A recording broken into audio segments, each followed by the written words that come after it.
Today I want to talk about pricing. How do you price? What do you price? Why? Why do you set a price? And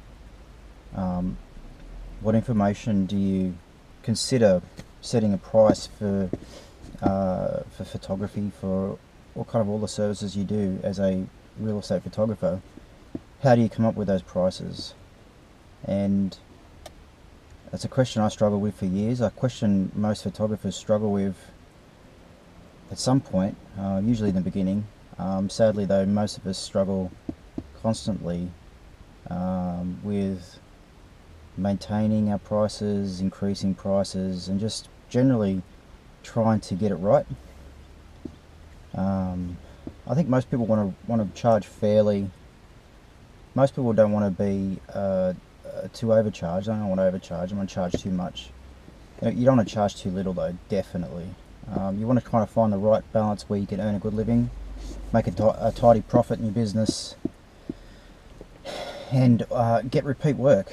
And that's tough. And real estate photography is probably one of the toughest places, one of the toughest areas of photography to make a good living, because it's a recent addition to photography.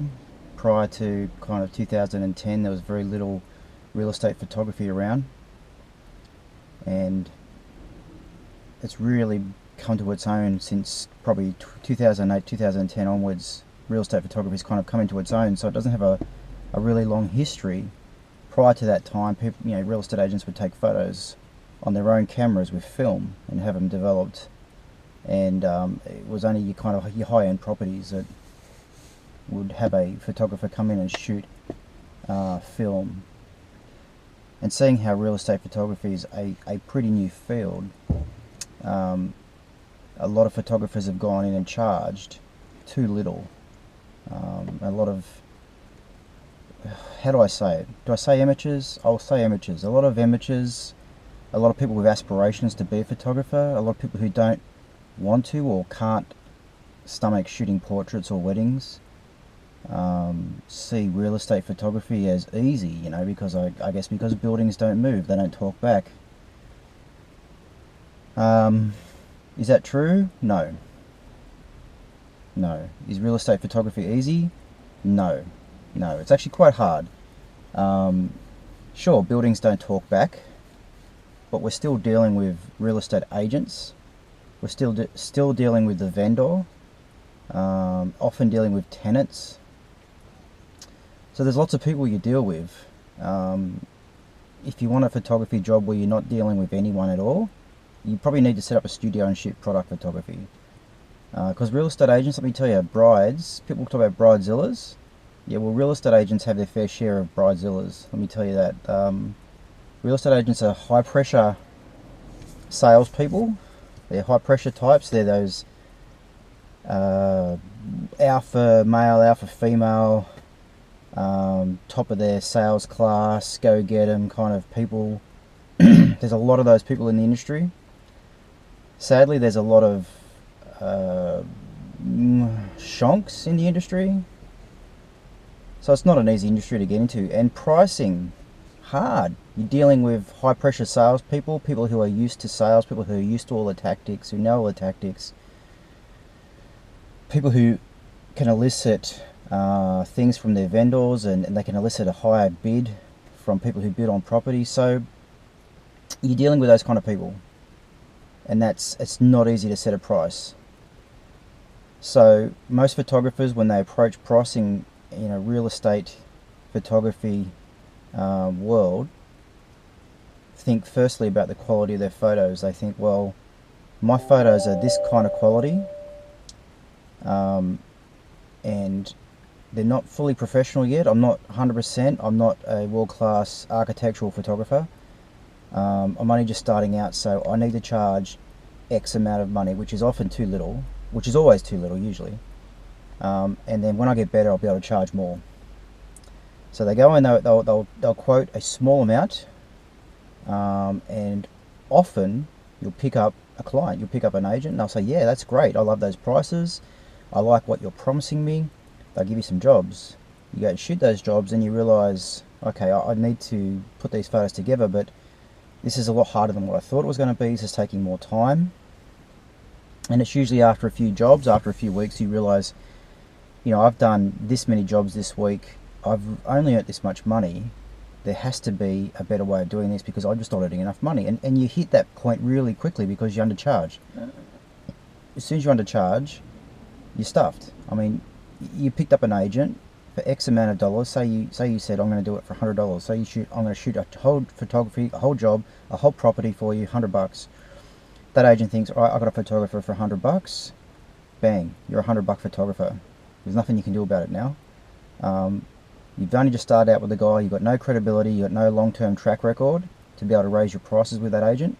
You're stuck. So if you want to try and if you want to push along and try and get to the point where you can raise prices with that agent, you need a history with them. You need to continue working, which means that you now need to slog it out for a year or 2 years at $100 a job, and hopefully during that time you can slowly put your prices up and convince the agent that you're worth it. But you've got to go through that hard slog now. You've just basically sentenced yourself to a prison of low prices. There is a better way, and the best way is to not think of your quality when you're considering how much you need to charge. Just forget about the quality of your photos in that sense. Now, you should be concerned about the quality of photography. Always. The aim is to produce quality photos. The aim is not to produce garbage. So sure, you want to be able to produce professional level photos. They don't have to be award winning. They just have to be nice, clean, professional photos of a property. Once you've got that, forget about your quality then. Just forget about your photography. What you need to do now is you need to work out how much a business needs to charge to be able to run. You need to think, how many jobs can I do? How many jobs should I do? How many jobs am I comfortable doing per week or per year? What's the kind of maximum that I want to do without burning out? How much quality do I want to put into my photos? How much post-production do I want to put into it? How much time? And that will give you your answer. You'll be able to work out from that how much to charge per photo or per job. And just think, you're running a business. The photography is kind of irrelevant. You need to run a business, so you need to charge as a business person, a business owner. It doesn't matter if you're taking photos. It doesn't matter if you're mowing grass, digging holes, painting someone's house. It doesn't matter. At the end of the day, all of those businesses want to pretty much generate the same amount of income per year. If you're running a solo business or a sole trader business, as we call it here, you pretty much want to make the same money. So the sole trader photographer and the sole trader painter, like essentially they want to make the same amount of money per year. You've got to make enough to run a viable business. You've got to earn an average wage, at least an average wage, pay your taxes, pay your superannuation. You want to put some money away for your future. Then you've got to pay your business expenses and costs that you incur running a business, motor vehicle, accountancy fees, software, all those kind of silly things, computers that it takes to run a business. And then you want to make a bit of profit, because why would you get into business if you're not going to make a profit? It's just silly. Why get into business and struggle to make a basic wage? You might as well go out and get a job. If you're going to get into business and struggle making a basic wage, get out. Just get out. Go and get a basic job and get on with your life and enjoy your life and do photography as a hobby.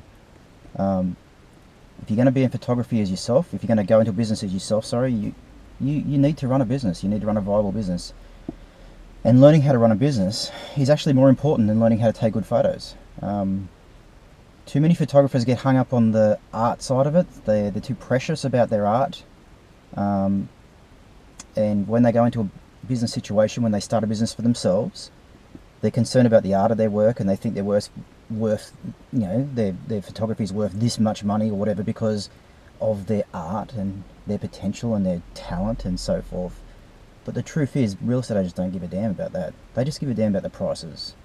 They want to be able to budget your photography into their service. If you do good photos, they want to be able to offer that to their vendors because they want to get listings.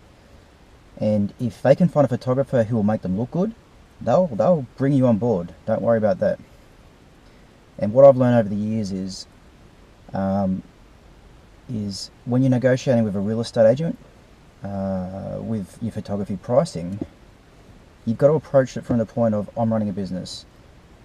And you've got to explain that to them. If they question your pricing and say, why is it so much? Just say to them, look, how much does a regular trade charge to do this, to do that, to plumbing? How much do guys charge to cut grass for vendors? How much do plumbers charge to fix plumbing? How much do electricians charge to fix wires and lights and things like that in houses? You're a tradesperson just like that, in a sense. You're a craftsperson, yeah, you're an artist, but in a sense, you're a business just like they are. And you need to charge kind of equivalent amounts that these other businesses charge.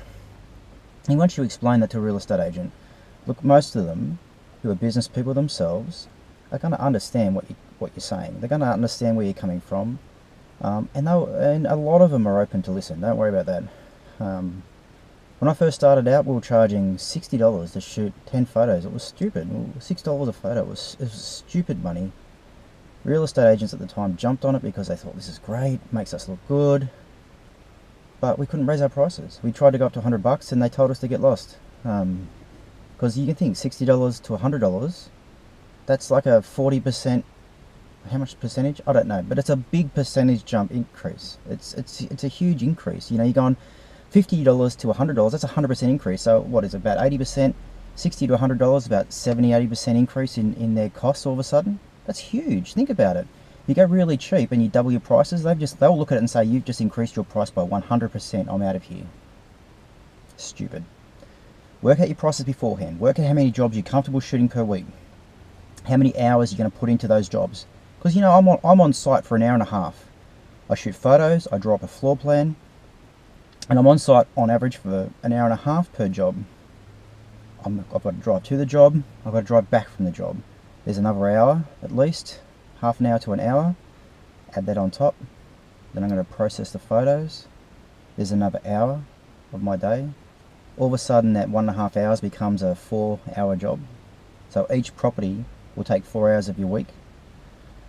Then you've got a budget for those hours that you're never going to get paid for. Hours sitting in front of a computer, answering emails, answering calls, booking jobs, doing admin, taking care of invoicing, taking care of payments, chasing up people who aren't paying, and all that ridiculous, boring stuff that comes with running a business. You've got to get paid for that. So think about that. How many jobs can you realistically do in one day? I know people who do 4 or 5 jobs a day. Good luck to them. They charge $100 a job. Good luck to them. Burnout? Yes. Tiring? Absolutely. Mentally draining, for sure. That's not why I got into my own business, to be mentally drained, run off my feet constantly on a daily basis. I got into my own business because, number one, I didn't feel like I could get a job doing photography for an established business because I didn't feel like I had the credibility, the experience, the track record to be employable. I saw my only option as going into business for myself, and also because I wanted to. It was a change of life business for me. I always loved photography, but it was a change of life business, and I wanted to be in control of my life, in control of my employment. But that's a huge responsibility. It's not one you take lightly. There's a romantic kind of idea behind running business. Oh, I'll go out and start a business, and there's this romantic notion about it. You've got to get that stuff out of your head, because a business is a business. It takes time, effort, energy, money. It's rewarding, absolutely. Hard work, absolutely. Charge accordingly. You're running a business. Forget about the art. Forget about the photography. Work out how much you want to work. How many hours. How many dead hours, those hours where you're not getting paid, you're going to need to support that. How many hours do you want to work per week? Do you want to work full-time or part-time? And then you work out your wage. It's pretty easy. Most photographers should be earning anywhere from 75, I'm talking Australian dollars here, anywhere from 75 to 150k a year running your own business. If you're in that ballpark, you're in the right ballpark. Obviously, the more you earn, the more profit, the more super, things like that you can put away. But that's the ballpark you've got to be in. Are you going to get there doing $100 a job? No, you're not. You're not. You're just not. You can go out and shoot a portrait session for a family and make $400 or $500 easily. Why would you do a real estate job for $100? I don't know why you would. It's too much effort for $100. I hope this has been helpful. If you're earning $100 a job and you're depressed, my advice is raise your prices, and if you lose agents, go and find new ones with higher prices. Get your pricing right. Sit down, readjust your business, readjust your pricing, readjust your expectations, work it out, start from scratch, implement it, do it. Don't go years and years trying to slowly raise your prices if you've gone way too low. It's torture. Alright, so I hope this has been helpful. I've got to go to a job now, and I'll see you soon. We'll talk again soon about some other aspect of photography. I hope you enjoyed this video, and see ya.